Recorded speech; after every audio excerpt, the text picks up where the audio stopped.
Consequence Podcast Network.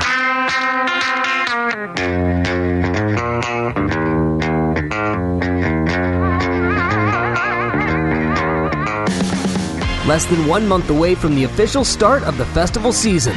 Can you believe it? Lollapalooza happens at the end of July. One band appearing at Lollapalooza, Pennsylvania's own Mount Joy. Our guest this week on the What Podcast, Mount Joy, here to talk vaccines, songwriting, festivals, Red Rocks, and more. Oh, and we get into What Podcast Confessions on what will go down as one of the strangest podcasts in What Podcast history. The What Podcast, which bands this year that matter, starts right now.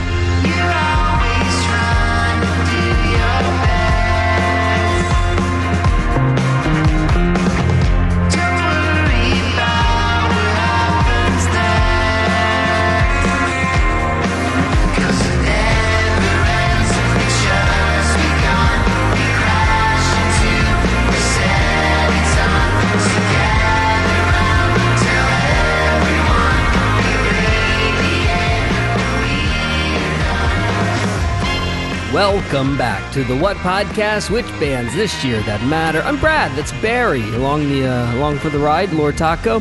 Behind the scenes today, Barry Quarter. We start the home stretch into festival season 2021 that seems as though is bigger than life. There's no question. 2 months, and it's got a life of its own, doesn't it? Yeah. Not just in our universe, but I mean everywhere. It's interesting. If you look at the whole list, right, every festival lineup that you've seen so far, which one do you think is your favorite? Ooh, that's a good question. I don't know. I like Bonnaroo. Mm-hmm. I like Bonnaroo, and you know, I thought about this, and I'm kind of surprised you haven't sort of hooked me on it before. My Morning Jacket is on this, and I just sort of, Well, I know, but you love My Morning Jacket. Oh, that's what I mean. That's what I know, but it would be like if I said, I can't believe you haven't brought up Brittany Howard yet. True. It's just sort of like a given for both of us that these are our red circles that we're drawing around the lineup. Most people say whatever your schedule is, there's that one artist every single day that you're not going to miss. I know yours is My Morning Jacket. Yep. I know mine is Brittany Howard. I am sort of saving our My Morning Jacket conversation for our My Morning Jacket interview. I can't wait. You know that. I'm just saying, it sneaks up on me every now and then because I was re-listening to our show, because I love listening to our show, as so everyone you're the should. Everyone. Oh, yeah. That's why our numbers are so big. Barry just keeps hitting replay. I just keep. And, the mini-roo that we had with those guys, they asked, who you looking forward to. And I don't even think I mentioned My Morning Jacket, which is legitimately my favorite band out there right now. So that really surprises me. Well, I know. And it was sort of, that's my point. That's exactly my point. To your point, as far as favorite, I haven't. I'm just more looking forward to going and doing this than I am looking at festival lineups. That's a really great point. Yeah, I think that you might be right. This is one of the years that the lineups really don't matter. You can see ACL Fest, how excited we were about the ACL Fest lineup until, 10 minutes later I realized, this is really bad. It doesn't matter. It sells out in an hour. We're in a world where the lineup just has no bearing on somebody's excitement. I will say, though, if I were to pick a lineup, and I feel like I say this every year, based on our conversation of foreign festivals versus American festivals, Primavera Sound every year just has this bizarrely huge feel to it. I can't wait to explore the festivals overseas more and get into some sort of headspace as to what that might look like, because at least in my mind, I have made it out to be the biggest Disneyland that you possibly could imagine. It's sort of like if somebody has never been to Bonnaroo or Lollapalooza, and whatever their creation in their mind is, it's never going to meet that. I feel like that's where I am with Primavera Sound. That's a good point, yeah. And it brings me back to, if you do listen to this show and you have built a Bonnaroo in your head as this just gargantuan being that you're never going to be able to tackle, give it about a day. It's really not that big. It's really not that. So long as you prepare properly, so long as you know where you're going, so long as you understand the lay of the land a little bit, it's really not that big of a space when you compare it to a Lollapalooza. It's bigger than Fort Castle. Fort Castle's teeny tiny, you know? Okeechobee, teeny tiny. Hangouts footprint really is only like 3 city square blocks. Bonnaroo, not that big. It's the camping grounds that are so vast and large. Oh, there's no question. Okay, all right. There's the qualifier. Mm-hmm. And you and I have done it a while, so we're used to the, how to get through Bonnaroo and this and that. But for that first timer, the other thing I will disagree with you on it, when the sun goes down, it's a different place. You better know. You better know how to navigate. Confused. Yeah. Well, your first night you're gonna be totally confused.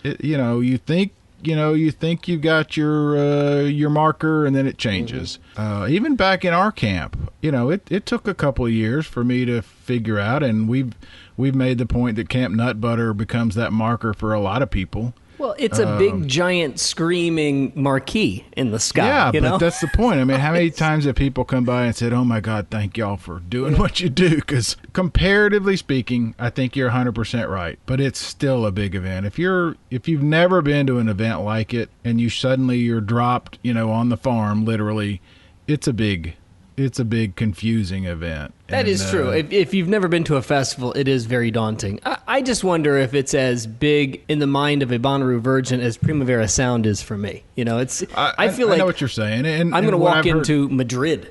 I'm anxious for you to do. I think, have you done the festival down there? The Jazz Fest.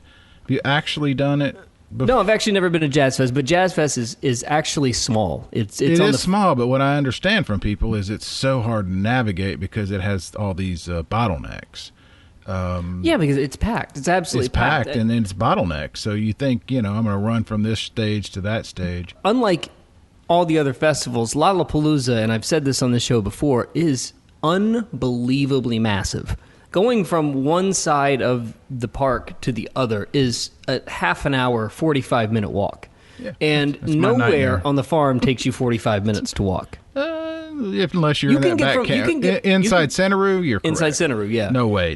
It's 10 minutes at most. Yeah, you can get from the other to in 5-10 minutes. Yeah, and you get a spicy pie on the way. On the way, Lollapalooza, not a chance. It is unbelievably massive. With all that being said, we're going to lead up to our first festival of the calendar years, Lollapalooza. We have a Lollapalooza band on today in Mount Joy. Yeah, he was great. That was so much fun. If you don't know Mount Joy, we say this in the chat with him, but Mount Joy is one of these bands that sounds right in every situation you put them in. Yeah. It doesn't matter what you're doing. There's a few like that. For me, it's My Morning Jacket. Literally is, when I don't know what else I want to hear, I hit that, and that's where I start. And then I usually end up, going somewhere. But that's always a good starting place. It always is a feel good. It's Man, that's actually a really good question. I wonder what I don't know what I want to listen to, but I'm just going to put this on until I figure it out. Sort of soundtrack is. Yeah, what is it? I feel like it changes. Right now it's Cautious Clay. So every time I don't know what I want to listen to, I put on a couple of Cautious Clay tracks. Oh, you know what else is right now? Black Pumas. Black Pumas is one of my this is my off-ramp into wherever I feel like going. Yep. Bahamas on the weekend. Mm-hmm. For me, My Morning Jacket, when I know it's going to eventually end up loud. That's kind of my start, but I don't know what the loud is just yet. And it's been that way for 8-9 years now. Oh, man, James Vincent Morrow's another good one. I feel like I don't have one that has been one for years. Oftentimes, I do get into habits, and it becomes the same thing over and over and over and over. I don't know if I'm still hanging on to something from 10 years ago, though. Like, I'm not starting my playlist world with Alabama Shakes. No. I might get to it, but I'm not starting there. Yeah. No, I love doing that. I love playing this game in my own head to see where it starts and where it goes. Because I literally could start with My Morning Jacket and end up with B-52s and used to be Bass Nectar. Of course. Yeah, not anymore. It goes back to everybody's the best DJ at their own radio station. Oh, there you Everybody knows the hits of your own radio station. Yeah. And you think, Gosh, if someone else were listening, they would love this. I am really good at this. Yeah. All right, so a couple of things before we get into the Mount Joy interview. It's confession time, Barry. It's confession time. Cue the sad music because it's time for me to open up the diary and confess. I'm with you.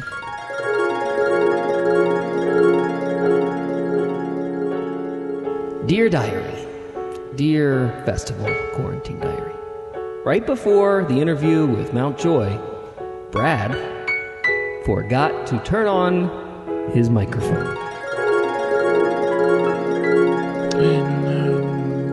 Should I pile on or just let you go? You can. Confession time is over. I can't believe a professional broadcaster who has done this for 21 years forgot to turn his microphone. That was my question. What is it you do for a living? I know. It'd be like Barry forgot to bring a pen. You know? That's a great one. Exactly. Has happened. It's nothing worse than a reporter with a notepad and a pen that won't write. I feel so unbelievably stupid about this. Everything, there's no defense, right? Okay, I'm just going to make this clear. There's no defense of this. I should have just turned the damn microphone on. But what had happened was a total mix-up in behind the scenes with us, me and Barry and Taco, and it was totally my fault. So I'm not casting blame on anybody else. It's my fault. But there was so much other things happening, and I was put in a position where I've never done before. And all of a sudden, I'm like, oh, I've got this. I've got this. Well, I forgot the one thing that was important, turning the microphone on. Well, if we're doing this, so we typically would be on Zoom with cameras. Mm-hmm. And we were supposed to start recording about 45 minutes ago, and I jumped in the shower, and I might have the worst shaving bleeder I've ever had. Cut yourself, huh? Cut myself. You sure the old lady didn't, take a stab at you? No, it was. You know what I was actually thinking right before you came on. You know what it reminds me of? Steve Buscemi in Fargo. That's me. You two have a very striking similarity. That is true. No, it's the bleeder. Gotcha. He can't, he's so mad he's driving and he can't stop that bleeding neck. Uh-huh. That's me. It is a little bit of a mess this week. We understand, but the interview is so good. But we are professionals. Let's make that note. We are professionals. I don't know, man. I tell fart jokes on the radio. Apparently I don't know how professional I am. Look, the interview is really good, and you're not calling Mount Joy back and say, "Hey, can we do that again?" No. So, it's just people will hear echo. It's not. It just sounds like a dope talking into a computer, camera. So, look, I'm sorry. I apologize in advance. It's my fault. I'm stupid. I just didn't hit the button. But either way, it's a really good chat, and he is such a smart. Interesting dude. Yes. And I didn't want to toss the baby out with the bathwater just because, this idiot forgot to turn the microphone on. No, so I loved it. And I thought his insights into, how they've dealt with this pandemic, what they've done, this whole idea of, do we blow up the whole machine and start over just because we can? It was great. It was a really good interview. Good. Well, I hope you like it as much as we did. Mount Joy on the What Podcast.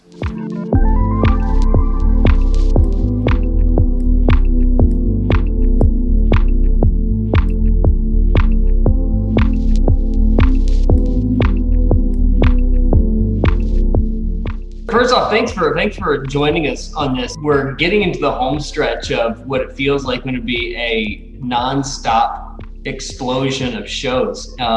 You guys way out in front of a lot of these shows. In fact, you've got one, depending on when you're listening to this, you've got one tomorrow and the next day in Chicago. Yep, correct. We're doing a couple shows around Lollapalooza, and we're pretty excited to get it started. Are you ready? I feel like there's no possible way to make this a good soundbite, but I feel like we sort of made it through the pandemic as well as any other band. In terms of playing shows and, the socially distant kind, of course, but, drive-ins and whatnot. And I feel like we're pretty ready. I obviously, we wish we could have been touring the way we had been prior to COVID, but we're as ready as we'll ever be, kind of thing. I think it's just, if there's anything that works for us, I think it's just that, we do play our instruments, we play live, and there's an element, I think, of improvisation to some of the stuff that we do, and so it's not so reliant on the perfect sound system or whatever it is that a venue has to offer. So maybe that plays into our favor a little bit. I think that might be part of it, Barry. I feel like I've said this to other people, but if you need a sound for any time and any place, whether it's a family reunion, a late night rager, a bake sale, Mountain Joy seems to fit the bill in every space that you put them in. And I feel like those are the ones that made it a lot easier through and can adapt into pretty much any space. You're almost like a water balloon. And really, whatever you squeeze is going to take whatever shape you try to make it. Yep. Yeah. Been working on that one. Yeah. Yeah. Did I? That's pretty good. Yeah. I like that. I think we might need to make some t-shirts. Yeah. I'm going to be your water balloon. Well, some of us are becoming shaped that way. Yes. And that's exactly what I look like. It's funny you mentioned the schedule. I was gonna bring that up because I was looking. I don't know if you or your tour manager, or maybe you need to look at a map, but whoever has done your scheduling, you guys are getting ready to go literally all over the country, aren't you? I mean, yeah, Chicago, and then it's not like back-to-back nights, but it's Chicago, then Bend, Oregon, LA, Louisiana, New York. I mean, you're about to see a whole bunch of the country again, aren't you? Yeah. I mean, that's kind of what we were doing before the pandemic. And I guess that's the part that I'm sort of most excited to get back to in a lot of ways. Is just like, it is, you have to enjoy the adventure side of it, because there's the reality of it, which is that traveling that much, it puts a lot of stress on some of the other parts of your life. But, you have to love the adventure part and getting to see the country. And we definitely are about to get to see the country. So we're excited to do that. You guys have a pretty, stacked band. I mean, you got 5-6 members in your band. What is your touring group like? What is your, how many people are you taking along with you on a regular stop to Bend, Oregon? Right now, we're, I think 10 or 11 of us will be going on this tour, and we're all in one bus. So, buses. That's a lean group. That's a lean number. Yeah. I mean, buses, we're in one bus. So I think buses, at least the ones I've been on, have 12 bunks. So there's like one bunk open at this point, which is what we call the junk bunk. And everyone's, crap ends up there. Barry, you're up. Yeah. Yeah. They called you junk bunk in college, buddy. It's time for you to go. Man, this episode's working for me. I'm getting all kinds of got a new porn name and everything. Yeah. So look, if I know you get a new album amidst the pandemic and George Floyd, but I want to sort of start from the very beginning and how Mountain Joy found each other, and we'll go from there for those who may not know. It started out, Sam and I grew up around where I am right now, which is outside of Philadelphia. We both sort of separately ended up in LA after college, but we had written songs together growing up, and we both didn't really know too many people out in LA, so got back to making songs together, and felt like we had some good ones, and literally just went on Craigslist and found our bassist, Michael, who is still our current bassist and one of our good friends, obviously now. And, he had been in LA for a little while longer than us, and he connected us to Satiri, who's our current drummer, and from there it was like, we were kind of tapped into a bit of the LA music scene. And that's how eventually we got Jackie through a friend out there who was also playing music with her. And yeah, that's pretty much it. We tapped into the LA music scene through Craigslist, and even the first person to record our stuff was just Michael's roommate. We did it like Astrovan and those songs just in his house. I find that to be remarkable because we now live in a time, and I wanted you to say it specifically, I'm glad you brought up Craigslist, because we live in a time that meeting somebody off of Craigslist to buy a motorcycle is dangerous in this city. I don't know how it is in Philadelphia, but I'm not meeting anybody on Craigslist to do damn near anything about it. Yeah, this was in LA, right? This is in LA. What's funny about that is that it's so, I guess Craigslist there's such a dichotomy of like crazy people and then just like earnest looking for a job folks that like it's pretty easy to suss out in the return email that like this is a psychotic person, and like this person gave me a link to their previous work and a picture of their Instagram, and like, you know, they really like, you know, like, so we really it's not as though we did put up an ad on Craigslist, but we answered one of the emails, and that was Michael's, and the rest of them we were like, wow, this person's psychotic or whatever. But it totally worked out. I don't know if we'd probably need like a Craigslist commercial, because we're like a true Craigslist success story. Yeah, but did you meet that first time in a public place, or did you come to his house? Did he come to your house? Yeah, he did. That's a great question. I think we met at a rehearsal studio. So we probably, I don't know, we weren't really thinking. We were like in our young 20s. I think it probably helped that we had no idea what we were doing in life anyways. So that's usually the best way. Yeah, you usually make the best decisions that way. The history of the band, though, I mean, I feel like you're 3-4 years in, right? This still feels like a growing zygote, if you will. Yeah, I hope so. You know, I mean, that it feels like there's a growing sort of energy to what we're doing. Each time we've gone out, we've been so fortunate. Like, we've had this real feeling of like, there's more people here than the last time we were in, you know, whatever city it is. And yeah, I think that's like a powerful, for any band, like that's sort of the powerful engine that drives you on, you know, that makes you want to get back out there again. Well, Matt, I mean, let's cut straight to the chase. I mean, you've got 85 million streams. That is not too shabby, turns out. Up on the mountain, caught on the rail line. Up on the mountain, caught on the rail line. You know, in 3 years, you've got 85 million streams, and now I know that probably equates to $25. But you know, there's momentum is a real thing, and feeling it from city to city is obviously fuel for you. And when you go to, let's make it the place in New Orleans, make it Tipitina's, and the next time you come back to Joy Theater and it's all of a sudden you've got 1,000 people in the room.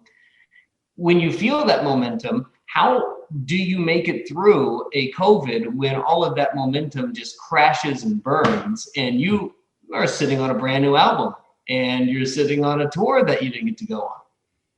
I mean, you know, you try to keep everything in perspective, really. I think that's how we did it. We just kind of thought, you know, we don't have the worst, you know, we were all fortunate to be healthy, but there's no question that it was a real bummer to our business and, you know, to so many other people's businesses. And, you know, not to give a canned answer, but truly, like, that's the only way. When you have something that you care so much about and you put so much of your sweat equity into, and to see the trajectory and feel so good about it, and then, you know, to question if you'll ever get to do it again. I mean, I think a lot of bands probably reach that low where you're like, oh, they're never gonna let people go inside and listen to music again. And the only way for me personally was to just try to keep everything in perspective of like, you know, we're still able to go out and do these drive-in shows, and that's why we did them, because it was like, you know what, I don't know that there's gonna be another moment where you get 10,000 people inside of a basketball arena again. Like,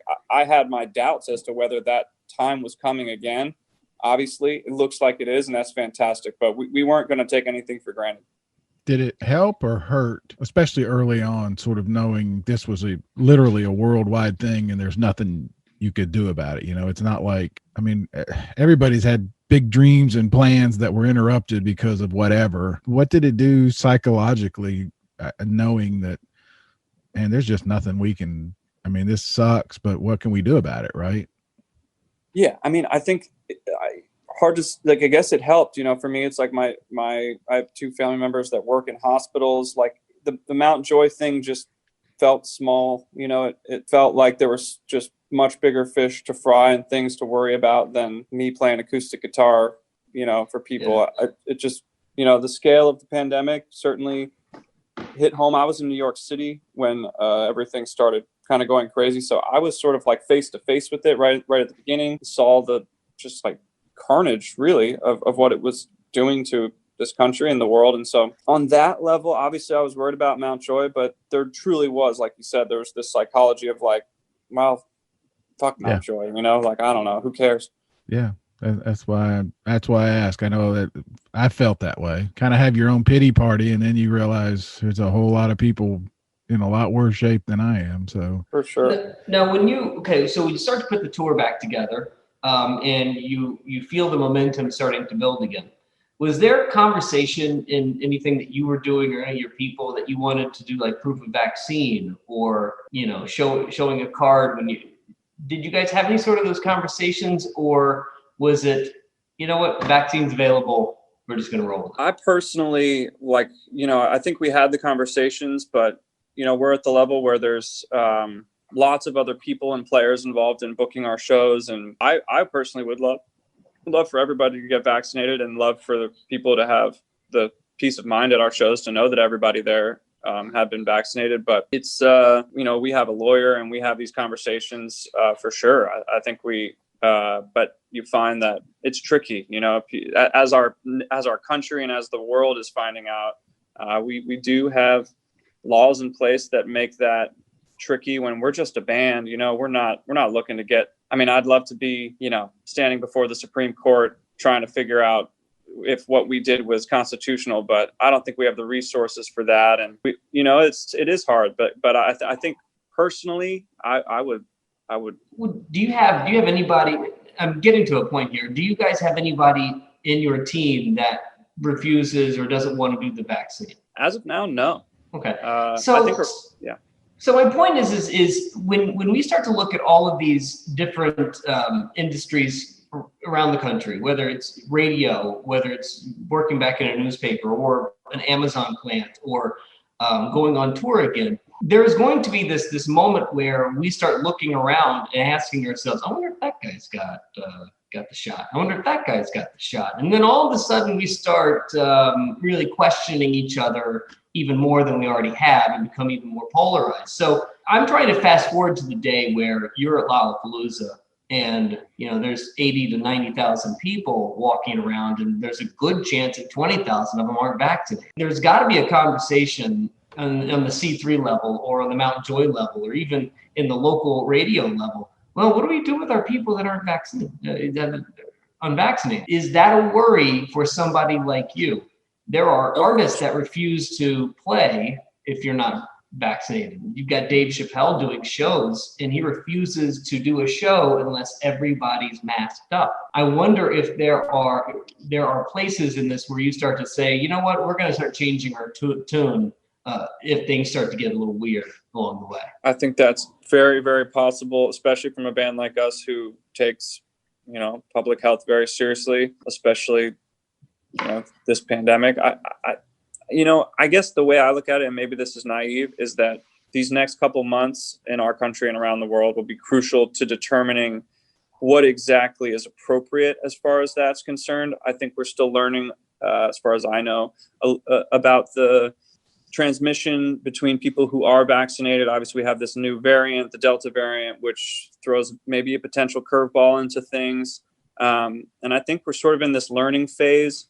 And I think if we find out that people who are vaccinated don't transmit this virus, and people who are not vaccinated do transmit it, and that becomes an accepted, piece of science, which I know there are studies that do seem to show that it lowers transmission.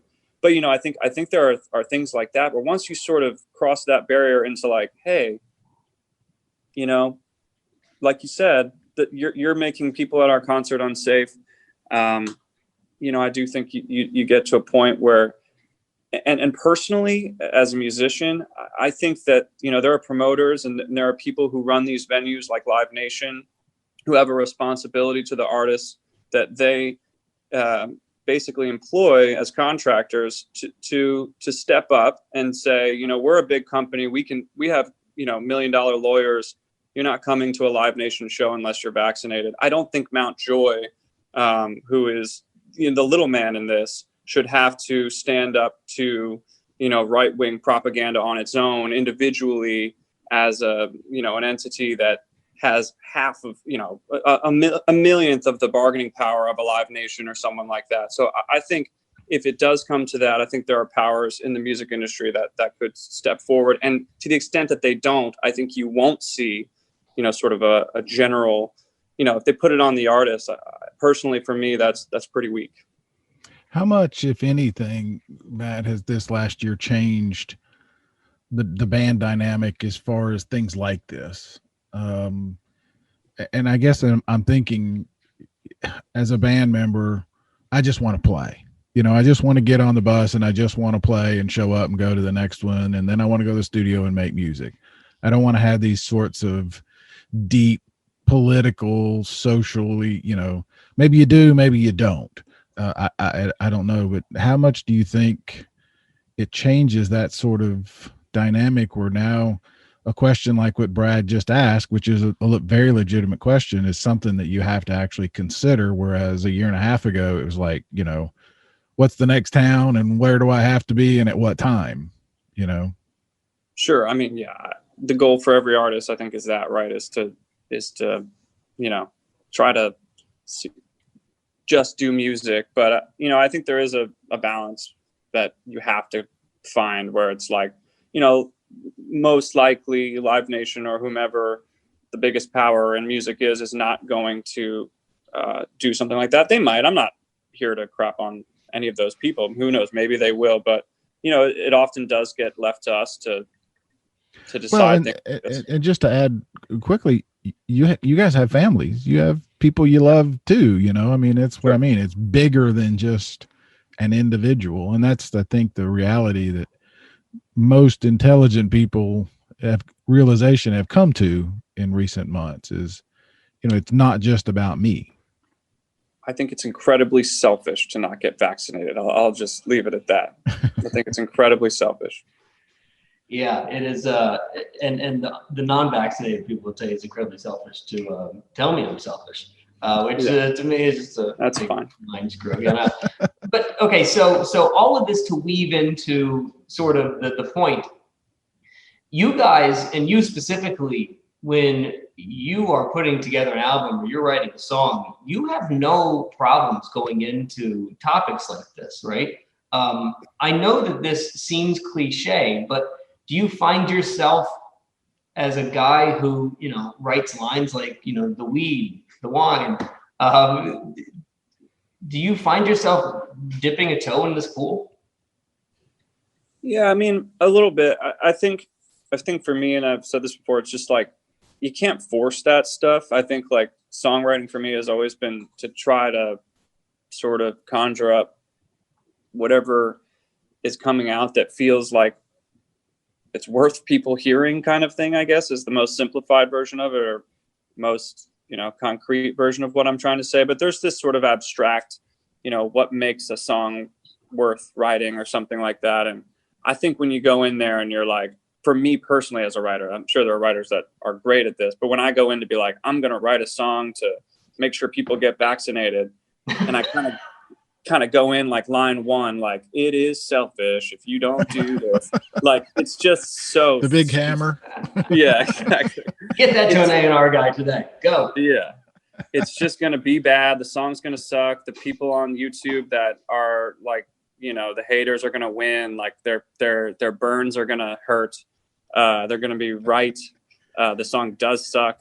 So I think you've just got to make sure it comes from this sort of organic place where you were writing a song and that's what it felt like it needed to be about. And that's rare. Like, I think because these things deserve good songs, like, I think the 60s and 70s and sort of with all the social unrest that, music touched on in that era, like, those are some iconic songs behind those words, So like, I think it's more than just an artist standing up for what he believes in. Like, I guess we can all do that on Twitter. Everybody in the world does anyways. But when it comes to a song, it's got to be like worth it.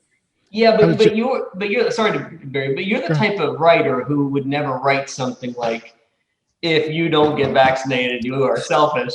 You would be able to weave it into a little bit more of a side body blow, if you will. Sure. To me, and I can think fit something else. That's what I was going to say. And look, if anyone who's not familiar with Mount Joy, I really like you guys. I like you as a songwriter so much because, first and foremost, one of the best lines One of the best lines I've ever read in my life was, and the wife reminds me of this all the time, where your 2 feet are. Life is going to go around you and spin around and tear you down, but the only happiness is where your 2 feet are. I mean, that sort of sounds like a Mount Joy lyric. Sounds like Christmas where you are. If you would not need to be that on the nose, I would imagine. No, and like I for me, it's like I guess what I'm saying is I would love, like, my heroes did that.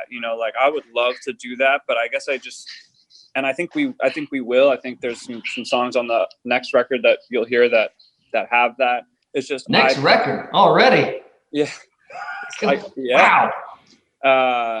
But I think for me, it's just like I throw out some of those songs, where you listen to it and you're like, it just doesn't meet the moment. It just doesn't, some of the things that are happening now, like the stuff we're talking about, is super important stuff. And I certainly don't want to like throw a lame punch if I'm going to throw one, I want to hit. I don't think I've ever asked this question this way, but do you ever consider a lyric or a song like, do I really want to be singing this later? I mean, it might land now, it might feel right, but do you ever consider it that way? Like, this will sound really weird a year from now or 10 years, or do I want to sing it every night? That, that sort of thing. Yeah. I mean, to your point, like a little bit, but it's funny, like not until after we had gone out and toured. I'd never toured like we do for this band and anything I had previously done. And, we have a song that is named after my now ex-girlfriend. So it tells you, like, okay. Yeah. There's categories. That would be one, like getting a tattoo with somebody's name. Yeah. There's that level, the bubblegum song that becomes your biggest hit. And now you got to sing it every night. But I think that's going to happen. I guess it has to feel, it's kind of like putting it away and coming. It's like, before you hit send, sleep on it type of thing, I guess, is maybe what I'm getting at. Oh yeah. You sleep on it or you don't sleep on it. All the songs. I mean, I think, once you hear like your recordings back, it's sort of like, I mean, you guys do this, so you do hear yourselves, but you're always like, oh, that's what the song sounds like. Sounded great yesterday. Yeah, sometimes for better and sometimes for worse. Sometimes you're like, man, we killed it. And then sometimes, you definitely have this moment where you're like, I don't know if that's what I want it to sound like. I think specifically to your point, though, the more you think about that type of stuff, songwriting is hard enough as it is, and you've really got to try to be in the moment, and gets a little too precious. Yeah, and like I think songs are about the moment that they're born into. It's like, which is sort of a ridiculous thing to say out loud, but it basically, what it means to me is that, like, you can look back on any song or pull out, one of my pet peeves is when people are crapping on a songwriter, deserved or not, when they're just reading a line out of context from the song. Like, you could take any lyric and make it bad by reading it out of context, or, where was that coming from, whatever it is. And sometimes people aren't even really trying to make a huge point. They're just like, wow, I found this great melody and these are the words that fit into it. So you got to try to look at one. Look, I mean, Bon Iver so famously said on 22 of Night, he's like, his lyrics don't matter. I just want to put words in that sound right. He's like, I'm just making sounds, and if the lyrics work with the sounds I'm making, I'm going to go with that. But I want to go back to this ex-girlfriend. Do you ever listen to the song that's ever written about a girl and say, man, I really wish I didn't give her that energy? Like I said, no. I mean, even singing a song about like my ex-girlfriend, it's like I do write songs, or try to write songs that are honest to me and honest to the way I feel or the way I felt, and completely honest. Like it honestly just fuels me in that moment and allows me to feel all these weird emotions on stage that are like, this is weird that I'm doing this. And I think that weirdness, that energy is like what music is all about. Like, you get in a room with people and like music is so stupid if you zoom out. Like, I get up there, there's a bunch of people staring at me I've never met. I do these songs that are like about my grandmother and like ridiculous things. I just essentially cry into a microphone for like an hour and a half, people sing along.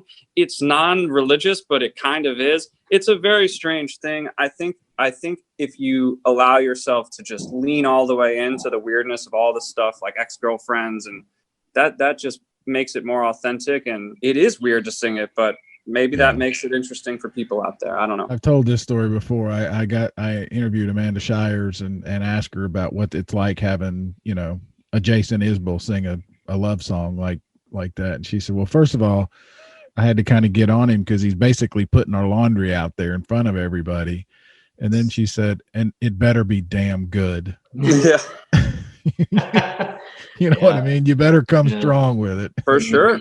He did. For sure. I guess the vulnerability on your side is appreciated. My fear would be if I wrote something for somebody and on my side it feels vulnerable, it makes me feel therapeutic, and I'm putting something out there in the moment, but she's really taking this the wrong way.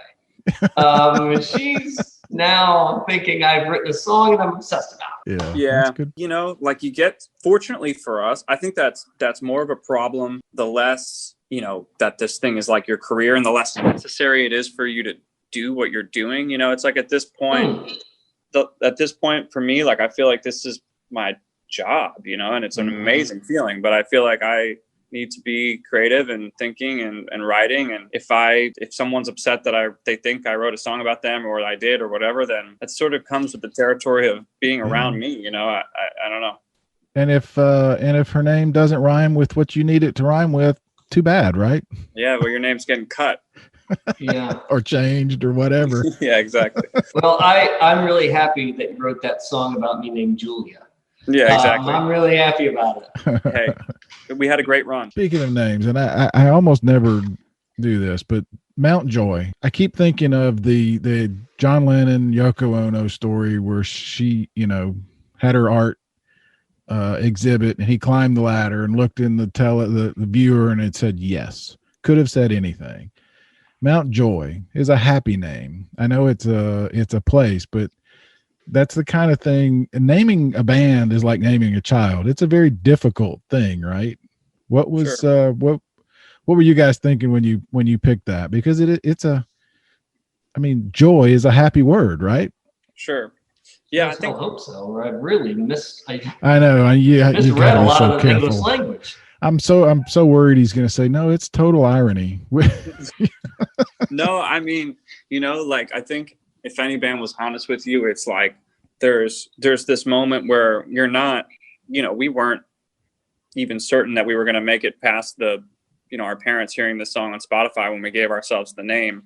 So wasn't like the most important moment of our lives or anything naming it, but we definitely thought about sort of, I think at the core of sort of a lot of the songs we write and just songwriting that comes out of Mount Joy in general is this sort of juxtaposition of like maybe a happy sounding song, but if you kind of dust off the first layer, it's a pretty dark theme or something like that. And I don't know, I think we were just sort of mostly thrown by the idea that we grew up writing songs in that place and that it has this sort of juxtaposition of our songs, like hopefully bring joy to people, but by maybe exposing not so joyful topics. This is like, I'm supposed to be good at words, but so how hard is it? And I know this is a stupid question for somebody who is a professional at this, but how hard is it to not write things in a Mount Joy-like voice? Or do you find yourself it's harder to get to the Mount Joy voice? Yeah, I think I can only speak like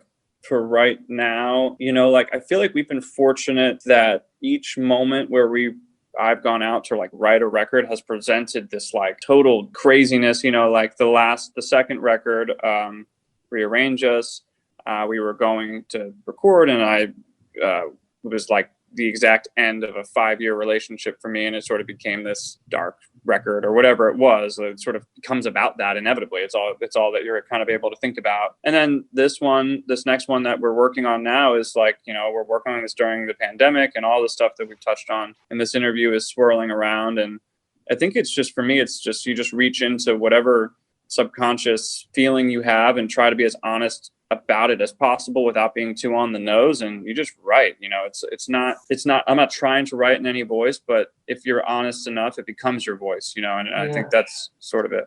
Yeah, I asked mainly because I heard Dave Grohl one time talk about how it's on that documentary that was so brilliant. Unfortunately, the album wasn't very good, but how he went to different cities around the country and he wrote songs about each city that he was in. And he was saying, like, I like this song, but it's got to sound like the Foo Fighters. It almost felt like it was dumbing the song down. He almost made it come across as, well, this would be fine, but it's got to sound like the Foo Fighters. So let's put it inside this box and just sort of screw it around. And then you have somebody like Brittany Howard so brilliantly step outside of whatever the Alabama Shakes were and create a whole new voice for herself. And for her, it seems so easily done. And for some people, it sounds simple, but I wonder if it's really more difficult to get into a band sound as a songwriter than it is have a songwriter or a band meet the songwriters. You see what I'm saying? Well, I mean, I think Brittany Howard is like a singular talent in the history of music. I don't know if that's a non sequitur or not, but I think she's just capable of whatever she puts her mind to. But I don't know her, but I would imagine it's the same. She seems like she writes from this bout of creativity that is so brilliant, and I think it's just. The Dave Grohl thing, for me, it sounds more like that was a moment where he was trying to do a thing there, where he was trying to write a song about all these different places. And that just in and of itself is a hard way to write a song. When someone's like, to me, is like, write a song about this orange. It's like, I don't know how to do that. Yeah. That's not how I write songs. So the songs sort of, I pull them out of somewhere instead of like, I couldn't like describe a thing to you over a song that I've never really been successful with that. I think it gets to what you said earlier is you write for the moment. Sure. And capture it. And then you just have to go with that. I mean, I hear that really, a lot. Really, really good orange though, Barry. It's a really good orange. Yeah. Well, some guys can do that. Those are the ones who sit in a cubicle 8 hours a day from 9 to 5. And well, that's a great way to put it because that's what it felt like to me when Dave said that. It was like, it felt like it was math at that point. And he was just putting words into a formula and then spouting it off, and all of a sudden it's on a spreadsheet. Album, cash or credit, where's my $1 million? So the other thing I wanted to get to with you is because you guys are so festival ready as a live show. First, why does every band like you work at Red Rocks? That sound always just fits Red Rocks so perfectly. And you guys as a band and bands like you love it so much, right? Whereas I just don't see Cardi B working at Red Rocks. It's not the space. I don't understand why certain bands work in certain spaces. Then second part, to the same point, festival life, does it feel easier because of the kind of band that you have on a festival stage versus a club show or a theater show? The first part, the Red Rocks thing, I think there's just... And I'm not like the world's most spiritual person, but there's something going on there that there feels like there's sort of this great spirit of music that I think that comes from the fans and the artists, like there's when you're backstage there, they have all the artists that have played there, and there's definitely a thread there. There's all different types of artists, but there's a thread between the Grateful Dead and whatever music that just felt like it had this, like you're saying, perfect sort of vibe for Red Rocks.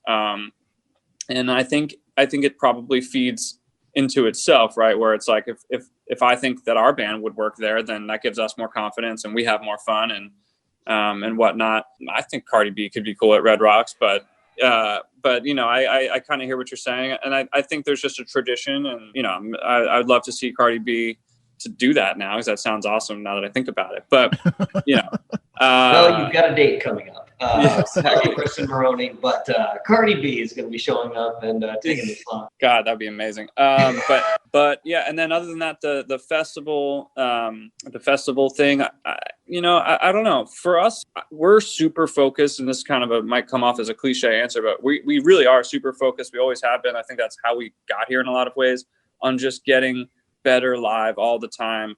We listen back to the last show. We treat it like a pro athlete treats a game, like where we analyze what we've done and what we can do better. The venue shouldn't really matter at the end of the day. Like if we do what we're supposed to do, and if we push ourselves to try new things and challenge riffs or whatever it is, or rhythm, whatever it is, to get tighter, whatever that is, we really just focus on that and try to and then you just roll with the energy of the thing. So I think sometimes festivals can be worse. If you get a slot where there aren't many Mount Joy fans out there and they're not really, maybe giving you as much as sometimes we get in those smaller rooms and everyone's hanging on every word and you could just feel there's a lightning bolt in there and bouncing off the walls, and that you take that and into all the hard work and preparation, and that's when really special stuff comes out. And that can happen at a festival or at a room with 50 people in it. So with that said,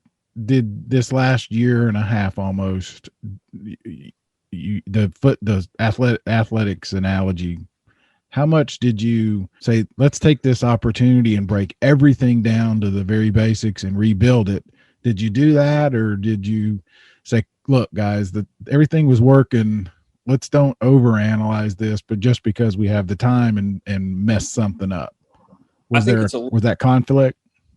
Yeah, I think it was both. I think we did that where we deconstructed it. We tried a bunch of new things. We even went out and played different things out in these drive-ins. We felt like that was a great testing ground for some of these sort of ideas that we had. We do like kind of a medley kind of thing where we sometimes jump into other songs and jam on other ideas and stuff like that and try to get back into our songs. And we tried a bunch of new ones.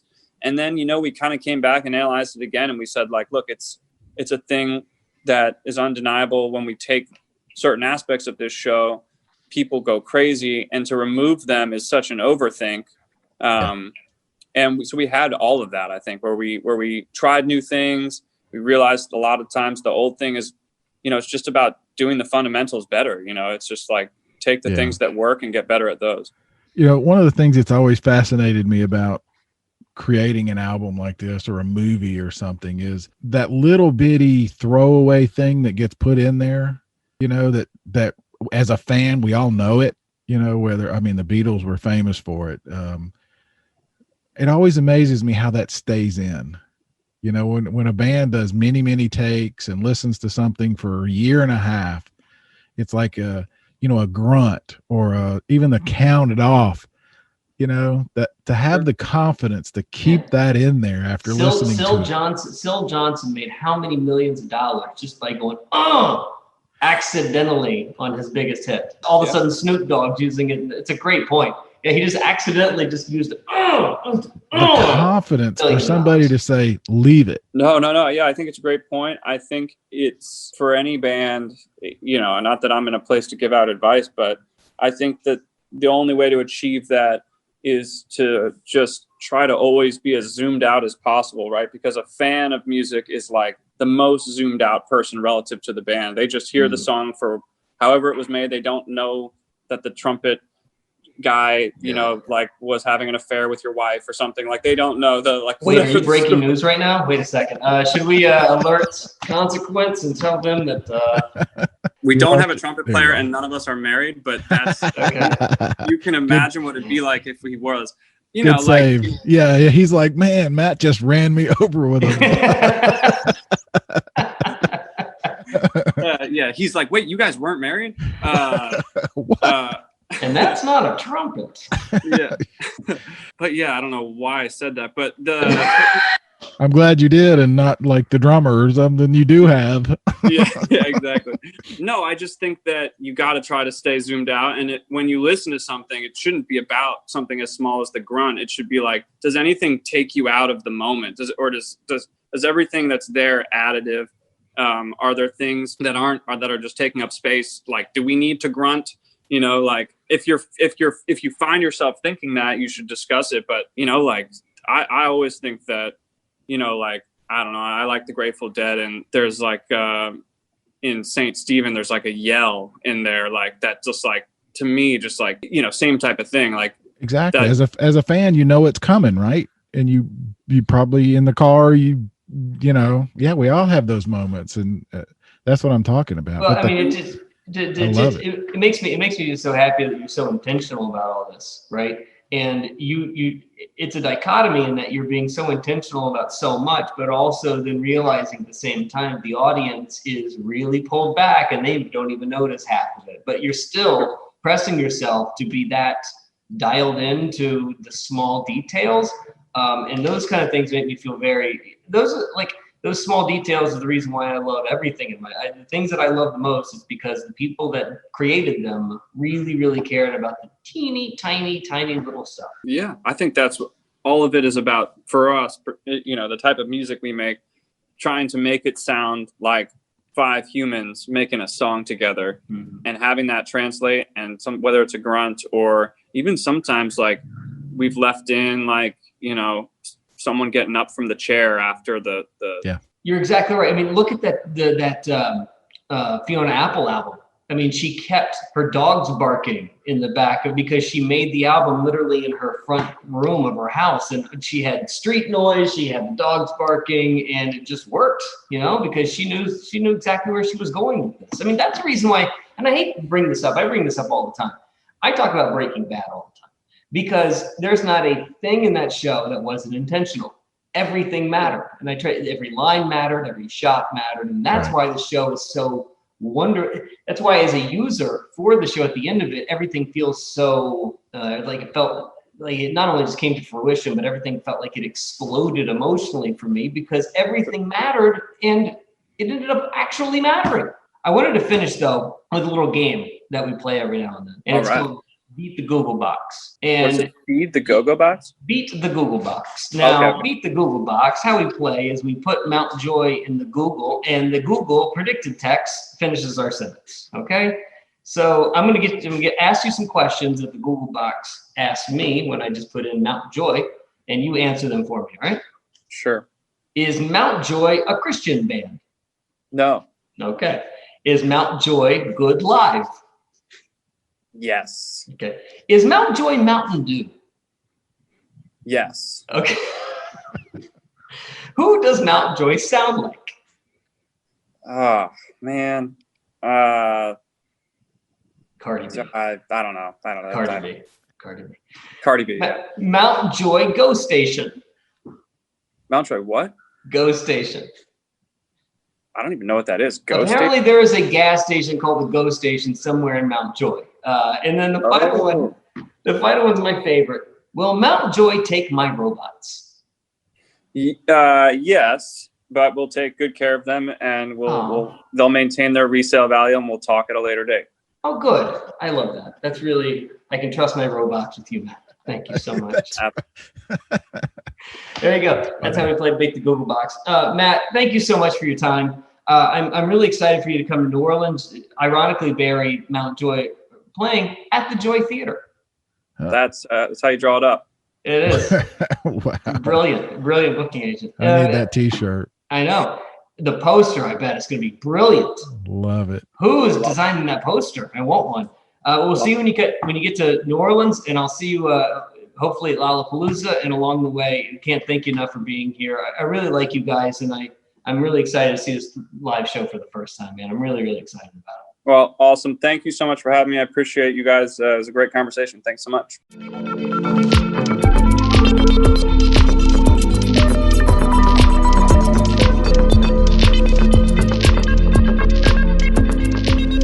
Oh, the sweet sounds of Midist. Midist.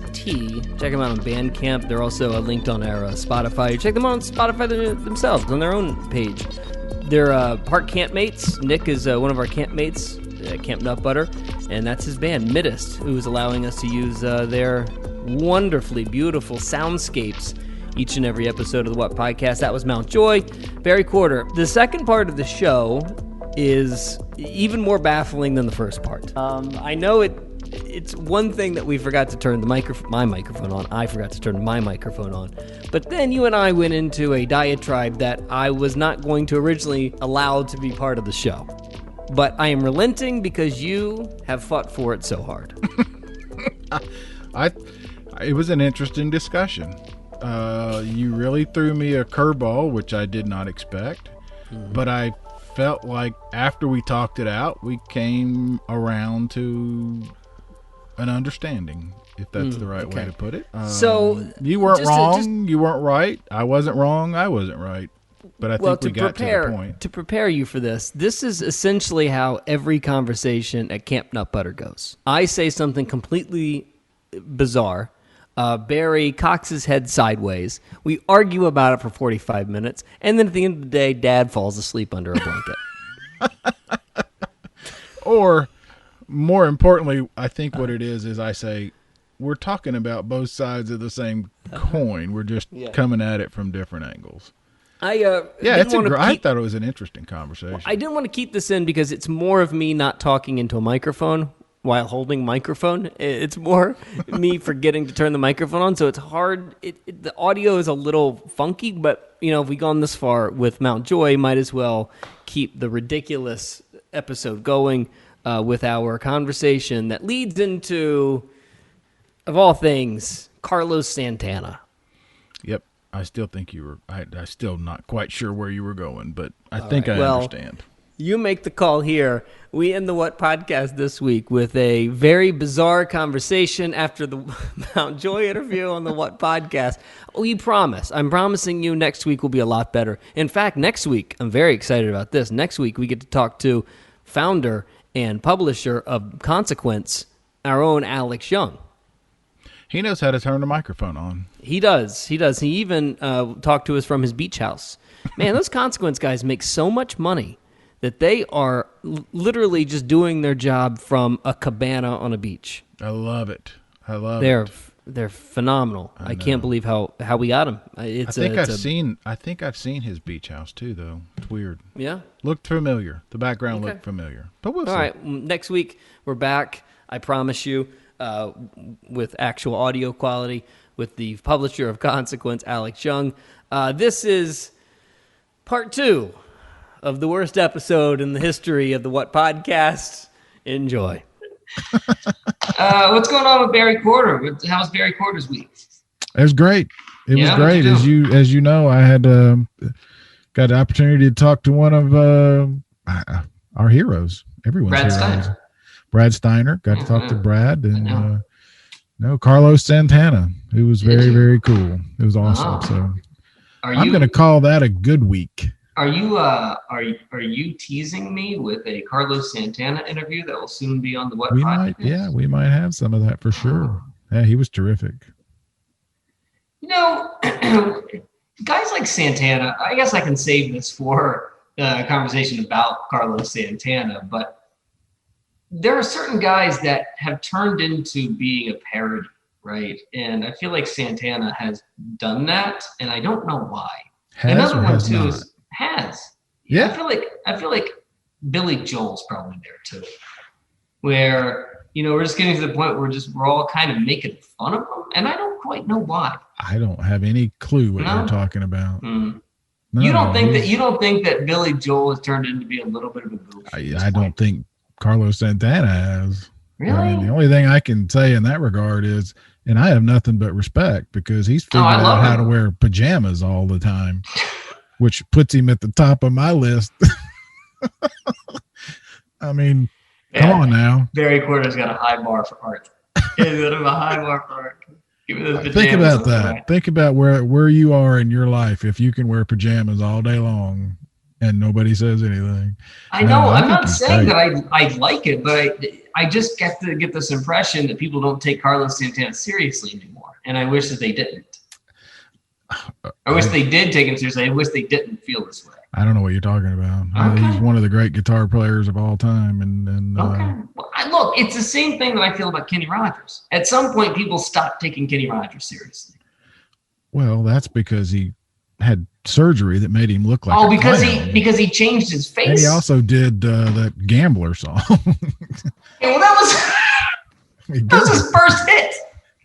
No, he did this Gambler song. That was it's not his first hit. Condition my condition was in with his first. I know that, but the Gambler is. Oh, come on! It's not like he's sold out doing the Gambler. The Gambler was a major hit, and it was part of his whole It was a major part of his catalog. You're telling me that people lost their feeling for Kenny Rogers because of the Gambler? Yes. Oh, come on. Me, I did. I hated that song. Still hate that song. All right, hang on a second. I've got to figure this out. So, in the pantheon of Kenny Rogers, what are the list of hits? You say his first hit was "What Condition's My Condition In," At what point was the doll? It was Islands in the Stream. I actually asked him about that. I said, how do you go from doing that song to The Gambler? And he said, drugs. Yeah. He also built his own golf course on his farm, which I totally respected. I said, what do you know about that? He said, nothing. I hit the ball, and wherever it lands, that's where the green goes, which is the same thing Willie Nelson said. It's funny. No, I don't like a Gambler. And what was the other one he did with Dolly? And this is somebody you don't like? I like Kenny. I don't like that music. I am very confused here. Okay, me too. So you're talking about Carlos Santana not being respected, and I don't have any idea where that's coming from. All right, so I'm trying. I need a chronological list of Kenny Rogers hits, because there's got to be. He's had to have hits after The Gambler that you loved.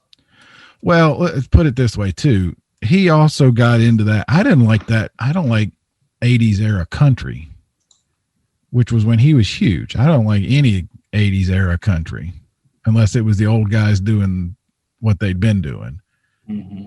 You like mid 70s Kenny. I like 56. I like Merle. I like Merle, George, Conway. But Kenny was sort of like the transition into sort of like the pop music. He's a little bit, but he got into that variety TV show era stuff. I didn't like any of that. Like who else? Who else did you put in that era? Ooh, that's a good one. I mean, but are you saying just strictly country guys that went into like what was that show with all the people popping through the walls? Hee Haw. Hee Haw. Yeah, like goofy. See, I think Hee Haw stuff. Is that what you're trying to say? I think Hee Haw did more harm to country music for me, but I was 12 and 13, and so it was just hideous. You know, I was listening to the Beatles and then the Ramones and that sort of stuff. So Hee Haw to me was horrible. Interesting. Now I can go back and look at it and see the humor. So you equate a lot of those things with Hee Haw and the things that you don't like with Hee Haw, and Kenny Rogers being one of them. Well, I'll give you even better. I think Hee Haw ruined Buck Owens. I mean, Buck Owens should be a hero to music lovers. Okay, see, this is where you start to lose me. The Gambler was 1978. Lady was 1980. Yeah, Lady is a great song. Lady's 83 good. was Islands in the Stream. Yeah. Oh, come on. Islands in the Stream is great. Oh, man. Barry Quarter. Mm-mm. Okay. But again, in 83. I hear this very far away. Mm-mm. Mm-mm. Mm-mm. But no, 78, 83, I'm listening to the Ramones and Dead Kennedys and Clash, later. And so Islands in the Stream would have not been me. I know, but it's still Kenny, the guy that you've been listening to for 20 years. Not me. No. I can go back now and appreciate it. I mean, Lady is a great song, and that was 1980.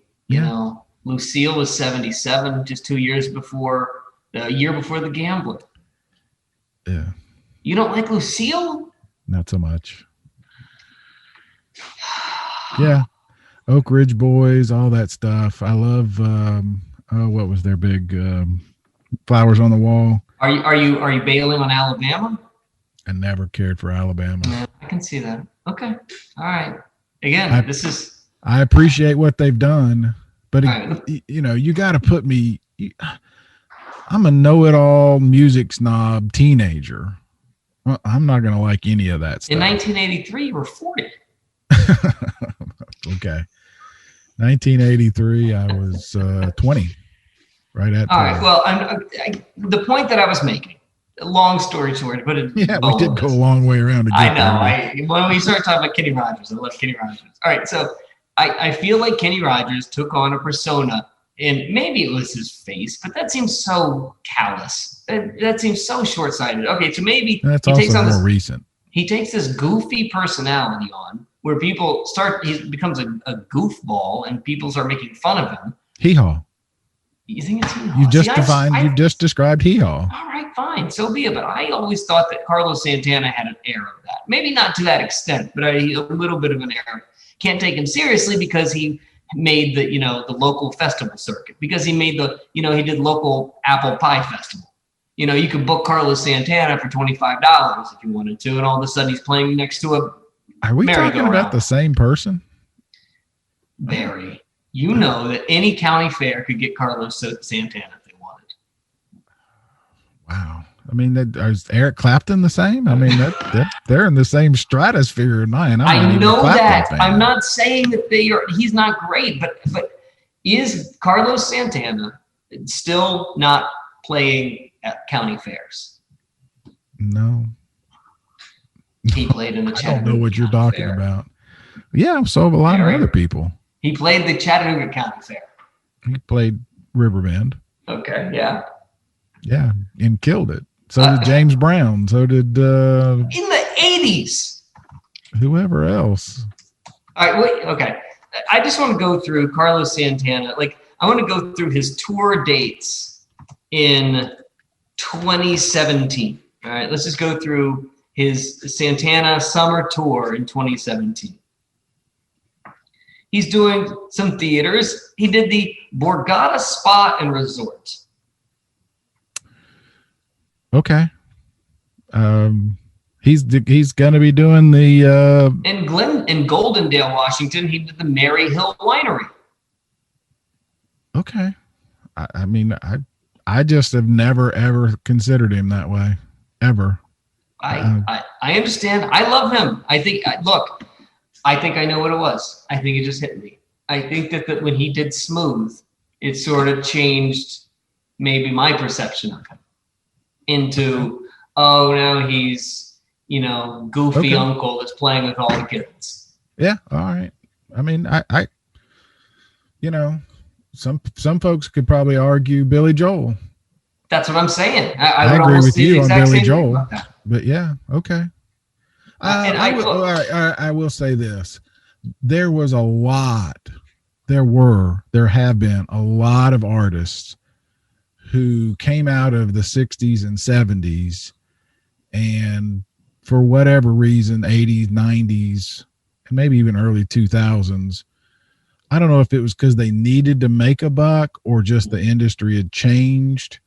I mean, hip hop was everything from 90 to 2015. So guys like that didn't have a lot of places to play. So maybe there's some truth in what you're saying. Okay. I think that you might be onto something there.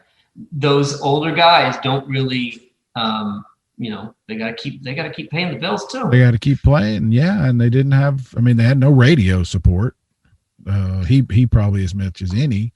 And a lot of them, like a Graham Nash, Brian Wilson, or Paul McCartney, are back getting even McCartney. I told you I saw him down in the Dome in Atlanta. And it was awful. Man, McCartney's a great point. McCartney was right there in that Michael Jackson phase of turning into being a joke. Yeah. He was very close, and how he wound himself back into not being, I don't really know, but imagine, look at how many people make fun of his, Michael Jackson and Wings days. Yeah. The Stones even, their disco album is not one of my favorites. So, but you're talking about a 40, 50 year career. There are probably going to be some missteps.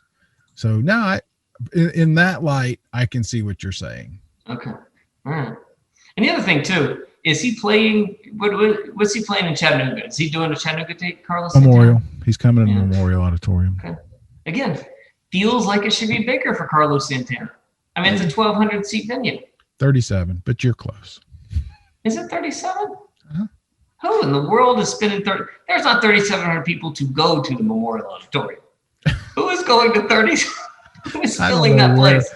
Who am I talking to? Who is this I'm talking to? All right, we've gotten completely off the rails here. I apologize. This has been a very bizarre episode of the What Podcast. Yeah, this is going to be another short one. Do you know? Don't ever let me say it's going to be another short one. Yeah, it's always. By the way, if you want to know what camp feels like, this was one of the camp. This is a camp conversation. Absolutely. This was a meandering, no point, have absolutely no argument to justify our opinions. We just throw them out and see who agrees with us. Didn't see it coming. Yeah.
Consequence Podcast Network.